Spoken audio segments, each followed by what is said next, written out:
Preposition can be tricky for English learners, क्योंकि ये बहुत कंफ्यूजिंग होता है। कभी हम एट द डोर लगाते हैं, कभी हम ऑन द बस लगाते हैं, कभी हम इन द कार लगाते हैं, इन दिल्ली लगाते हैं, एट चांदनी चौक लगाते हैं। So this is really very confusing and I can understand your problem. So preposition हम यूज़ करते हैं डायरेक्शन बताने के लिए, लोकेशन बताने के लिए, टाइम बताने के लिए, और टू इंट्रोड्यूस एन ऑब्जेक्ट, किसी ऑब्जेक्ट को इंट्रोड्यूस करने के लिए। सो आइडेंटिफाई करने की कोशिश कीजिए प्रपोजिशन को वाइल रीडिंग और listening in English, and recognise its uses, इसके यूजेस को पहचानिए। तब आप समझ पाएंगे कि हम इन द कार क्यों कहते हैं, ऑन द बस क्यों कहते हैं, एट चांदनी चौक क्यों कहते हैं। लेट्स सी प्रपोजिशन का यूजेस हम कहाँ कैसे करते हैं। Hello, this is Monika Rai and I welcome you all to English सीखो। सो पहले हम देखेंगे ऑन का यूज़ हम कैसे करते हैं, कहाँ पर करते हैं। ऑन हम यूज़ करते हैं when we keep something on the surface of something. जब हम किसी चीज़ के सरफेस पर कुछ रखते हैं, जैसे I put vegetables on the kitchen counter, मैंने ग्लास रखी टेबल पर, the glass is on the table. So ये बता रहा है कि ग्लास कहाँ पर है, सरफेस हम बता रहे हैं, ठीक है। तो हम ऑन का यूज़ करते हैं। We use on to specify day and dates. हम यूज़ करते हैं ऑन को डे एंड डेट्स को स्पेसिफाई करने के लिए। The garbage truck comes on Wednesday, garbage का ट्रक वेंसडे आता है।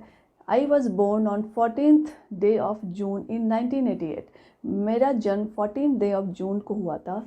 तो यहाँ पर हम डेट को भी बता रहे हैं, ठीक है। डेज और डेट दोनों हम बता रहे हैं। The paper is on my desk, यहाँ हम बता रहे हैं कि सरफेस पेपर कहाँ है।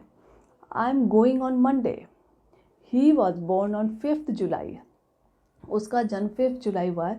यहाँ हम डे डेट सब बता रहे हैं। We use to indicate a device और मशीन सच एज फ़ोन और कंप्यूटर, जैसे हम किस डिवाइस पर कोई यूज़ कर रहा है उसको भी बताने के लिए हम यूज़ करते हैं ऑन का। She is on the phone right now, वो फ़ोन पर है अभी। I have been on the computer since this morning, मैं सुबह से कंप्यूटर पर हूँ। My favourite movie will be on TV tonight, आज रात मेरी फेवरेट मूवी आ रही है। We use to indicate a part of body, हम बॉडी के किसी पार्ट को भी इंडिकेट करने के लिए ऑन का यूज़ करते हैं। The stick hit me on my shoulder, मेरे शोल्डर पर स्टिक ने हिट किया। तो यहाँ पर हम बॉडी पार्ट्स को भी डिस्क्राइब करने के लिए ऑन का यूज़ करते हैं। The baby kissed on my cheek, the baby kissed on my cheek, यहाँ पर भी हम बता रहे हैं कि बेबी ने मेरे चिक पर किस किया। I wear a ring on my finger, मैं फिंगर पर एक रिंग पहनती हूँ, वो भी बता रहा है body parts.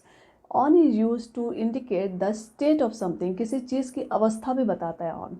Everything in this store is on sale, इस स्टोर की हर चीज़ सेल पर है, तो ये अवस्था बता रही है चीज़ों की।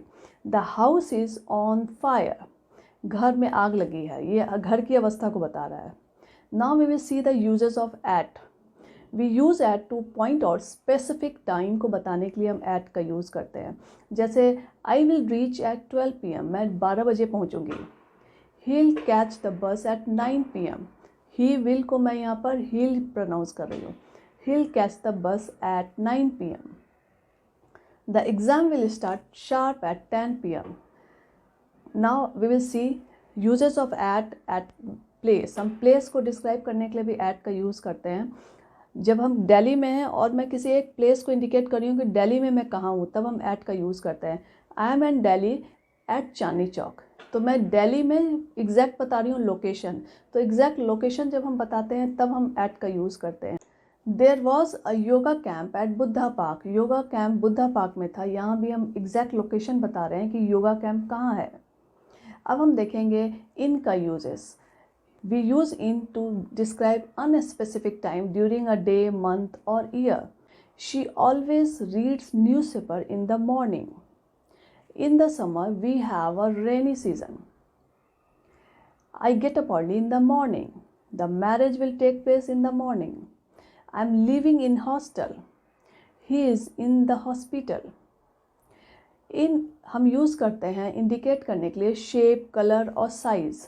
The painting is mostly in blue, so यहाँ पर पेंटिंग का हम कलर डिस्क्राइब करने के लिए इनका यूज़ कर रहे हैं। दे स्टूड इन सर्कल, वो सर्कल में घेरा बना के खड़े हो गए। The dress comes in 4 different sizes, so हम कलर, साइज़ वगैरह डिस्क्राइब करने के लिए इनका यूज़ करते हैं। जैसे one more example, my dress is in blue colour. We also use in to indicate belief, opinion, interest और फीलिंग। जैसे आई बिलीव इन गॉड, यहाँ पर मैं अपना बिलीफ को डिस्क्राइब करने के लिए बता रही हूँ कि I believe in God. I am not interested in politics, he looked at me in anger. अब हम देखेंगे ऑन टू का usages. Onto is a preposition that usually has to do with movement. ये movement से related होता है on to. As a preposition onto indicates moving और putting something on top of. So अगर आप कभी confuse होते हैं between on and on to, so give heed to the verb. आप वर्ब पर ध्यान दीजिए। If the verb suggest movement then you go for onto. जैसे अगर वर्ब आपका मूवमेंट से रिलेटेड है, जैसे stroll, drive, climb, chase, step, walk, run, ये सारे वर्ब्स मोशन सजेस्ट करते हैं, तो आप ऑन टू का यूज़ कीजिए। Let's see he jumped on to the wall, the little milk dribbled on to the floor. थोड़ा सा दूध टपक रहा था फ्लोर पर, तो ये भी मूवमेंट से रिलेटेड है। अब कुछ उदाहरण के थ्रू हम ऑन एंड ऑन टू का डिफरेंसेस देख लेते हैं। The cat climbed on to the bed. इसका मतलब है कि कैट बेड पर नहीं थी पहले, now she climb there. The cat climb on the bed, यहाँ सजेस्ट करता है कि कैट ऑलरेडी बेड पर थी। The glass is on the table, यहाँ पर प्रेपोजिशन करेक्ट है, ऑन टू यहाँ पर यूज नहीं हो सकता। I am leaving you with some sentences, fill in the blank and give answer in the comment box. With this we have come to an end of this video. अगर आपको ये lesson बहुत helpful लगी है तो please do like, share and subscribe. This is Monika Rai signing off for now.